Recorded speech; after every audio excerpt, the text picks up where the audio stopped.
날씨가 많이 추워졌습니다. 이 날씨에 고생하시는 거 아닌지 모르겠습니다.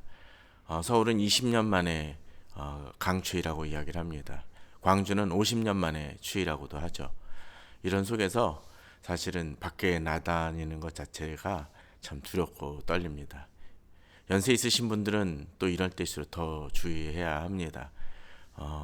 건강에 갑자기 어려움이 있을 수 있으니까 이럴 때일수록 주의하시며 다니시기 바랍니다. 이렇게 추울 때는 사람들이 이야기하곤 하죠. 밖에 다니지 말고 집에만 있으라. 근데 꼭 그게 쉽지는 않습니다. 특별히 이렇게 직장이라든지 그런 부분이 아니라면 집에서도 할 수 있는 일들이 좀 있죠. 그렇게 하면 됩니다. 또 장 보는 것도 뭐 인터넷 주문하든지 그렇게 하는 것도 방법일 수 있을지 모릅니다. 근데 집에 있어도 어려움을 겪을 수 있습니다. 최근에 뉴스를 보게 되면 아파트나 오피스텔 같은 데서 갑자기 변압기가 고장을 일으키고 또 수도관이 터져서 정전이 되어져서 아파트에 전기가 들어오지 않아서 어려움을 겪는 분들을 얘기를 종종 듣습니다. 제가 아는 분도 수도관이 얼어서 어려움을 겪었다는 이야기를 듣기도 했습니다. 우리가 피할 수 있는 것은 피해야 되겠지만 피할 수 없는 많은 일들이 우리를 괴롭히고 힘들게 할 수 있습니다. 오늘 본문은 저희들이 시편 41편을 통해서 우리들의 삶에 벌어지는 많은 어려움 속에서 공고의 날 속에서 우리가 어떻게 살아야 할지를 좀 생각해 보았으면 합니다. 오늘 1절에서는 가난한 자를 보살피는 자에게 복이 있으며 라고 되어 있습니다. 하나님은 우리가 그저 주일에 와서 예배 드리고 말씀 묵상하는 것을 넘어서 어렵고 힘든 이들을 보살펴 주기를 하나님께서는 요구하십니다. 오늘 본문을 보게 되면 가난한 자를 보살핀다라고 되어 있습니다. 힘들고 어려운 이들을 보살피는 그런 모습이 있어야 됩니다. 말씀만이 아니라 그 말씀을 붙들고 그 말씀대로 살아갈 때 내 주변에 어렵고 힘든 이들을 도와주는 것은 너무나 당연한 것일 것입니다. 이렇게 특별히 날씨가 추울 때 또 그 날씨 때문이 아니더라도 우리 주변에 힘들고 어려운 이들을 좀 생각하고 또 그들을 돕는 것은 중요한 일일 것입니다. 성경은 이야기합니다. 그러한 사람에게 복이 있다라고 이야기를 합니다. 그렇습니다. 이런 어렵고 힘든 이들을 보살필 때 하나님 우리에게 복을 주신다고 얘기합니다. 우리 오래 살아가면서 바로 이렇게 하나님 말씀을 적용하며 나아가야 될 것입니다. 그런데 여기서 가난한 자를 보살피는 자에게 복이 있으면은 어떤 조건이 붙지 않습니다. 내가 더 넉넉해서 내가 다른 사람보다 많은 것을 가져서 돕는 것이 아닙니다. 내가 주변에 어려운 사람이 있을 때 그들에게 있어서 배려해주고 돕는 노력이 있어야 됩니다. 그럴 때 하나님은 우리에게 복을 주십니다. 또한 복을 주심만이 아니라 오늘 본문은 이렇게 얘기합니다.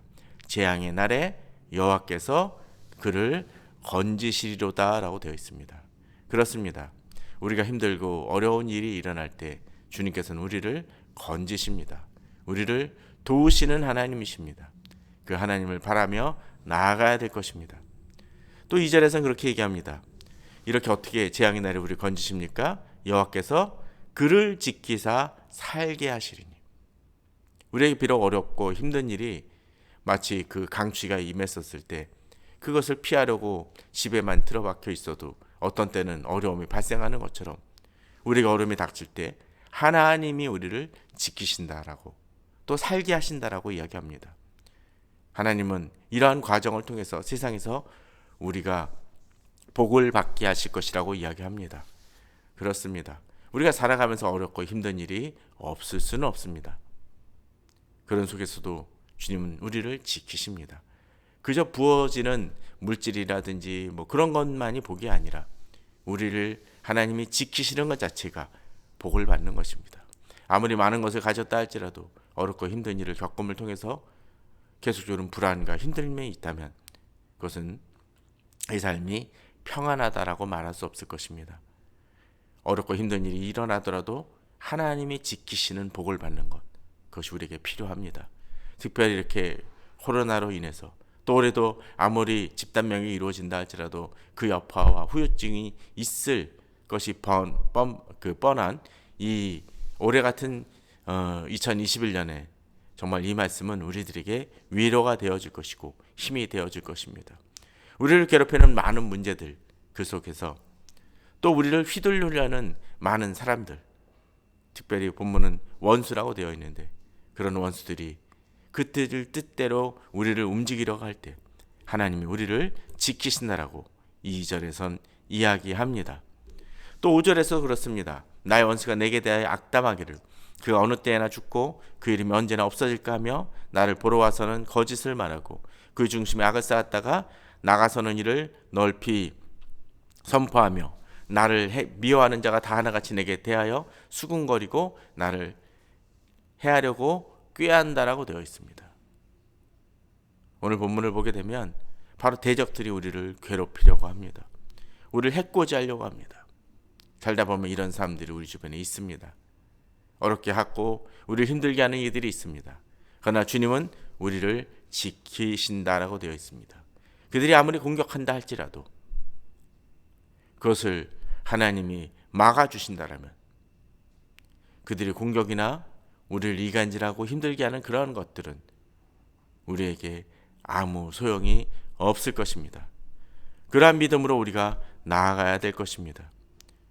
또한 우리를 힘들게 하는 것은 또 이런 것들도 있습니다. 3절에 보면 여호와께서 그를 병상에서 붙드시고 그가 누워있을 때마다 그의 병을 고쳐주시나이다. 우리에게 또한 이런 질병이 있을 수 있습니다. 우리에게 어려움이 있을 수 있습니다. 8절에 보면 이르기를 악한 병이 그에게 들었으니 이제 그가 눕고 다시 일어나지 못하리라 하며 우리들의 원수가 우리를 조롱하고 마치 저주의 같은 말을 한다 할지라도 하나님이 우리를 지키십니다. 하나님이 우리를 돌보신다라고 되어 있고 우리를 낫게 하신다고 되어 있습니다. 우리는 그러한 믿음이 있어야 될 것입니다. 물론 이 말씀이 의사나 약이라든가 그런 것을 사용하지 말라고 이야기하는 것이 아닙니다. 의사나 약에 관한 그 모든 것들도 하나님이 주관하실 때 진정 의미가 있고 효능이 있음을 본문은 보여준다는 것입니다. 그런 점에서 정말 우리가 살아가면서 어쩌면 올해 감기도 걸릴 수 있고 더 위중한 병이 있을 수도 있지만 그러나 하나님께서 지켜주신다는 그 믿음을 가지고 우리가 나아가야 될 것입니다. 우리가 병상에서 아무것도 할 수 없고 지치고 기도 제대로 나오지 않을 때도 하나님이 우리를 지키십니다. 또 본문을 보게 되면 우리에게 있어서 우리를 넘어뜨리는 또 다른 것들이 있습니다. 그것은 무엇입니까? 9절에 보게 되면 내가 신라여 내 떡을 나눠 먹던 나의 가까운 친구도 나를 대적하여 그의 발꿈치를 들었다라고 되어 있습니다. 원수들은 원수니까 그러려니 할 수 있습니다.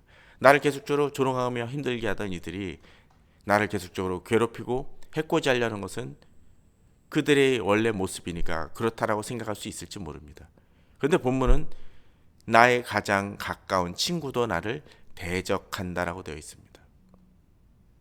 이 말씀 어디서 친숙하지 않습니까?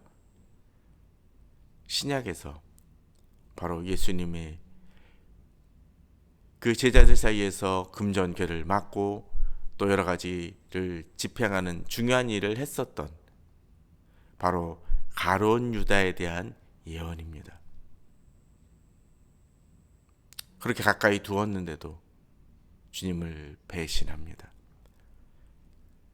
비록 베드로가 돌이키긴 했지만 베드로도 예수님을 3번이나 부인하지 않습니까? 또 주변의 제자들도 역시 주님을 버렸습니다. 우리에게도 그런 일이 있을 수 있습니다. 내가 가장 신뢰하던 사람이 이 사람만큼은 내가 어렵고 힘들더라도 나와 같이 있을 것이라고 믿었던 사람이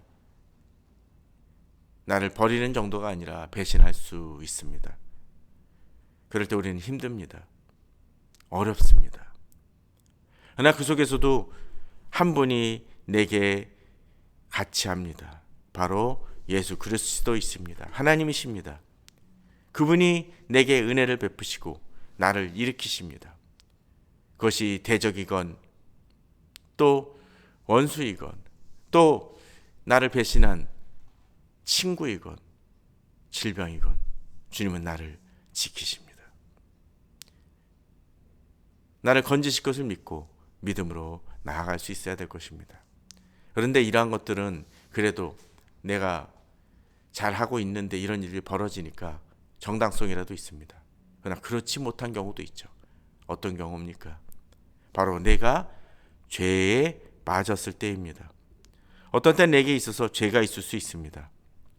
4절에 보면 내가 말하기를 여호와여 내게 은혜를 베푸소서 내가 주께 범죄하였사오니 나를 고치소서 하였나이다라고 되어 있습니다.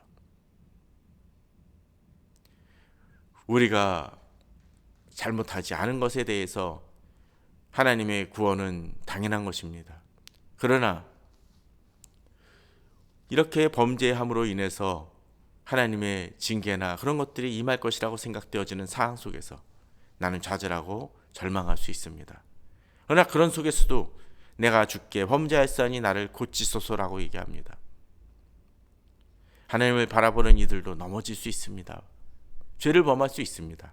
그러나 한 가지 우리가 분명히 확신할 수 있는 것 중에 하나는 세상 사람은 다 나를 용서하지 못해도 하나님은 나를 건지실 것을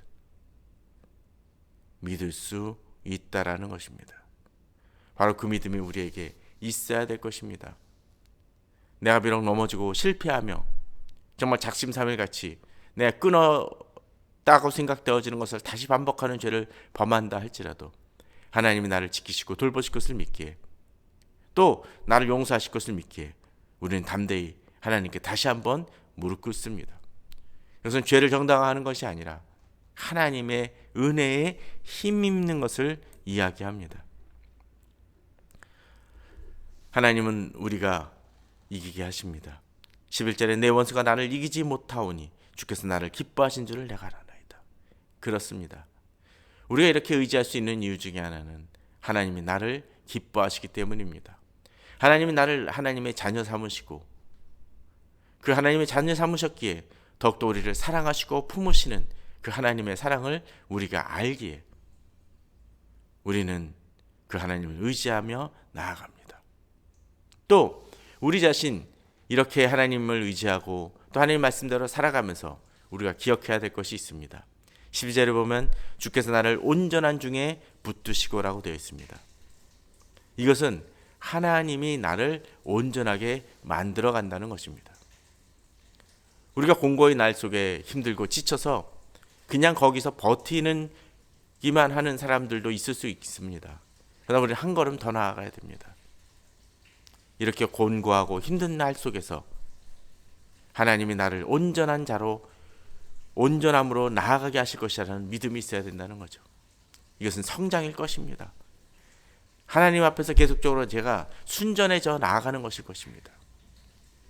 작년의 모습과 올해의 모습이 똑같다면 우리는 똑같은 것이 아니라 뒤로 물러서는 사람일 것입니다. 하나님 안에서 조금씩 온전함으로 추구하는 사람들은 달라집니다. 그렇게 하나님을 의지하며 믿음으로 나아갈 때 하나님 우리를 본문을 보면 영원히 주 앞에 세우실 것이라고 되어 있습니다. 우리가 비록 힘들고 어려운 일도 당하고 또 그로 인해서 낙심도 하지만 하나님을 계속적으로 붙들 때 하나님 우리를 변화시키셔서 하나님의 그 영광의 날에 설 수 있는 자로 우리를 바꿔 가실 것입니다. 그런 믿음이 있기에 우리는 바로 2021년을 맞는 이 새해 두 번째 주 그리고 2021년 마지막 주까지 우리는 주를 의지하며 나아가고 또 주께서 나를 지키시고 나를 영원한 중으로 이끄실 것을 믿고 주님을 찬양하게 됩니다. 오늘 13절 마지막에서는 아멘, 아멘이라고 얘기됩니다. 강한 강조입니다. 내 앞에 있는 현실이나 여러 가지 문제들이 나를 괴롭히고 내게 어떤 해답을 주지 못한다 할지라도 하나님이 나를 지키시고 나를 이끄실 것이라는 강한 믿음이 우리에게 있을 때 우리가 2021년 힘들고 어려운 일이 있더라도 주님 안에서 우리는 주님을 의지하여 믿음으로 나아갈 수 있을 것입니다. 그러한 믿음으로 나아가시는 저와 우리 성도님들, 가족들 되시기를 주님의 이름으로 축원합니다. 감사합니다.